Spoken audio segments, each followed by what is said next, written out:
BNP chairman জনাব তারেক রহমানের নির্বাচনী প্রচারণা শুরু হচ্ছে আজ রাত থেকেই। ইতিমধ্যেই পূর্ণভূমি সিলেটে পৌঁছেছেন বিএনপি চেয়ারম্যান জনাব তারেক রহমান এবং সিলেটে পৌঁছানো মাত্রই জনাব তারেক রহমানকে সবাই দুলাভাই দুলাভাই দুলাভাই বলে স্বাগত জানিয়ে নিচ্ছিলেন এবং সিলেটের পূর্ণভূমিতে নেমেই তিনি হযরত শাহজালাল রাদিয়াল্লাহু তাআলা এর মাজার জিয়ারত করেছেন জনাব তারেক রহমান এবং আগামীকাল সকাল 11:30 সিলেট আলিয়া মাদ্রাসা মাঠে সমাবেশ করবেন জনাব তারেক রহমান। পরবর্তীতে দুপুর 1টায় মৌলভীবাজারের শেরপুর আইনপুর খেলার মাঠে সমাবেশ করবেন। তারপর হবিগঞ্জে দুপুর 2:30 শায়েস্তাগঞ্জ প্রস্তাবিত নতুন উপজেলা পরিষদ মাঠে সমাবেশ করবেন তারেক রহমান।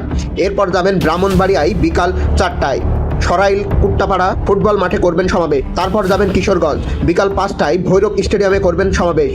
এরপর যাবেন নরসিংদীতে, সেখানে সন্ধ্যা 7টায় নরসিংদী পৌর পার্ক সংলগ্ন সমাবেশে বক্তব্য রাখবেন জনাব তারেক রহমান। সর্বশেষ নারায়ণগঞ্জে রাত 8:30টায় 2500 রূপগঞ্জ গাউসিয়া এলাকায় সমাবেশ করবেন এবং সমাবেশ শেষে রাত্রে গুলশানস্থ বাসভবনে ফিরবেন জনাব তারেক রহমান।